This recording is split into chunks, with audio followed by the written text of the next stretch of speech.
बेंगलुरु से कत्ल का जो किस्सा सामने आया, उसकी पहेली को सुलझाने के लिए पुलिस को वाकई को उतनी ही मेहनत करनी पड़ी जितनी शायद किसी स्टूडेंट को आईटी की पढ़ाई करनी पड़ती है।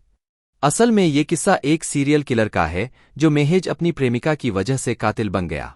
कत्ल के इस किस्से में आरोपी कातिल ने पहले तो 3 महिलाओं की हत्या की और फिर उनकी लाश के टुकड़े किए और उन टुकड़ों को उसने शहर के अलग अलग हिस्सों में बिखेर दिए। लेकिन इस किस्से में 2 और कत्ल होने थे जिसके बारे में उस वक्त पता चला जब पुलिस ने उस आरोपी को उसकी ही प्रेमिका के साथ गिरफ्तार किया गया।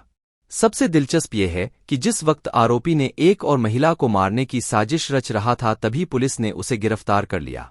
जिस कातिल का जिक्र यहाँ एक सीरियल किलर के तौर पर किया जा रहा है उसकी पहचान और नाम है सिद्धलिंगप्पा, जबकि चंद्रकला नाम की महिला उसकी प्रेमिका थी और चंद्रकला की मदद से ही सिद्धलिंगप्पा ने तीनों महिलाओं का कत्ल किया। ये कहानी इसी साल के गर्मियों की दिनों की है जब पुलिस को बेंगलुरु और मैसूर में 3 महिलाओं की लाशों के टुकड़े मिले। शहर में महिलाओं की लाशों के टुकड़े मिलने के बाद जब पुलिस की तफ्तीश शुरू हुई तो कड़ियों से कड़ियां जुड़ते जुड़ते पुलिस ने ये शिनाख्त तो कर ली कि मारी गई महिलाएं सेक्स वर्कर थी। असल में इस पूरे मामले की तफ्तीश उस वक्त शुरू हुई जब पहली बार पुलिस को 8 जून 2022 को मांड्या इलाके की नहर के पास 2 महिलाओं के शरीर के कटे हुए अंग मिले। एक शव का हिस्सा बेटनहल्ली के पास बेबी लेक नहर में जबकि दूसरा अरकेरे गांव के पास सीडीएस नहर में मिला था। हालांकि दोनों शवों के बीच करीब 25 किलोमीटर का फासला था, मगर पुलिस ने इसलिए दोनों शवों के मामले में एक ही थ्योरी अपनाई क्योंकि दोनों शवों में एक समानता दिखी थी। दोनों ही शवों में महिलाओं के शरीर का निचला ही हिस्सा बरामद हुआ था। तफ्तीश की शुरुआत हुई तो सिद्धलिंगप्पा का सारा अतीत भी सामने आ गया। कुछ साल पहले सिद्धलिंगप्पा की चंद्रकला से जान पहचान हुई थी। तब चंद्रकला भी सेक्स वर्कर ही थी, लेकिन सिद्धलिंगप्पा जल्दी ही चंद्रकला का ग्राहक से उसका प्रेमी बन गया। हुआ यूं कि चंद्रकला ने जब सिद्धलिंगप्पा को अपने इस पेशे में उतरने की मजबूरी बताई तो वो पिघल गया और उससे मोहब्बत हो गई। इसके बाद चंद्रकला ने सिद्धलिंगप्पा को उन महिलाओं के बारे में बताया जिनकी वजह से वो इस धंधे में उतरने को मजबूर हुई थी। चंद्रकला की बातों का असर ये हुआ कि सिद्धलिंगप्पा ने सभी महिलाओं को उनके किए की सजा देने का फैसला कर लिया। सिद्धलिंगप्पा ने पहली हत्या मई के महीने में की थी।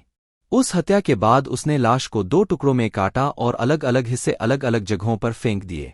पुलिस को एक महिला की लाश के 2 टुकड़े मिले तो वो उसे सुलझाने में जुटी हुई थी, क्योंकि न तो कातिल का पता चल रहा था और न ही कत्ल के मकसद का। तब पुलिस अंधेरे में ही तीर चलाती घूम रही थी।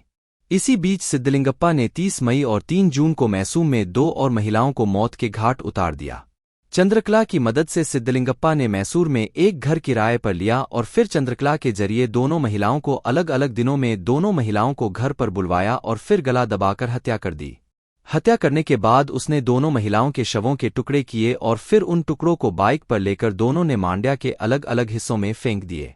सबसे हैरानी की बात यह थी कि इस बार भी पुलिस को महिलाओं के शरीर के निचले ही हिस्से मिले। तब पुलिस ने पूरे मामले को दूसरे एंगल से देखना शुरू किया। पुलिस के सामने चुनौती बड़ी थी कि आखिर वो इन महिलाओं की शिनाख्त कैसे करे और फिर कातिल तक पहुंचने का रास्ता कैसे तलाश करे। पुलिस ने महिलाओं की शिनाख्त करने के लिए पूरे राज्य में कई टीमें तैयार की और 25 से 35 उम्र की गुमशुदा महिलाओं की लिस्ट तैयार करवाई। तब पुलिस के हाथ में 1116 महिलाओं के गुमशुदा होने की लिस्ट मिली, लेकिन इस काम में पुलिस को 2 महीने लग गए।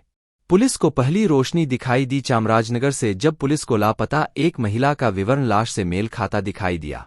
पुलिस ने तब उस महिला के घर पहुंच गई और तमाम दूसरी जरूरी शिनाख्त को मिलाया गया तो पुलिस के लिए महिला की शिनाख्त करना मुमकिन हो सका। उस महिला के मोबाइल की ट्रैकिंग से ये भी पता चल गया कि मोबाइल मैसूर से मांड्या ले जाया गया। तब पुलिस ने उस मोबाइल के नंबरों को ट्रैक किया, जिसमें पुलिस को सिद्धलिंगप्पा समेत कई संदिग्ध नजर आए।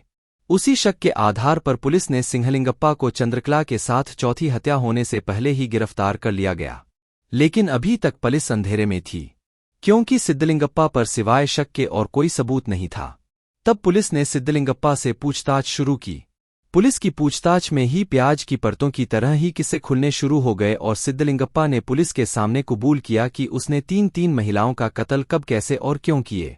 लेकिन उसके बाद पुलिस के सामने सिद्धलिंगप्पा ने जिस राज से पर्दा हटाया उसे सुनकर न सिर्फ पुलिस बल्कि खुद उसकी साथी रही चंद्रकला तक चौंक गई। उसने पुलिस को बताया कि वो अगला मर्डर चंद्रकला का करने वाला था और उसकी हत्या के बाद लाश को ठिकाने लगाकर वो वहां से हमेशा हमेशा के लिए भाग जाने वाला था। उसको ये गुमान हो गया था कि वो एक परफेक्ट किलर है और पुलिस को उसकी किसी भी तरह से भनक नहीं लग सकती। मगर कहते हैं कि कातिल कितना भी सयाना क्यों न हो, खून का निशान खुद ब खुद अपनी गवाही दे देता है। वही कुछ सिद्धलिंगप्पा के साथ हुआ। पुलिस के सामने हालांकि एक बड़ी चुनौती ये है कि उसे मारी गई महिलाओं के शरीर के लापता अंगों की तलाश करनी है, लेकिन उसे इस बात की तसल्ली है कि एक ऐसा सीरियल किलर कानून के शिकंजे में आ गया जो अभी कुछ और महिलाओं को मौत के घाट उतारने वाला था, जिनमें से एक उसकी प्रेमिका भी थी, जिसकी वजह से उसने खून की होली खेली और जिसकी एक खतरनाक सीरियल किलर की पहचान बन गई। बस यही कहानी खत्म होती है। तो दोस्तों, कैसी लगी आपको आज की कहानी? कृपया लाइक करें और कमेंट करें और ऐसी सच्ची कहानियों के लिए मुझे सब्सक्राइब करें।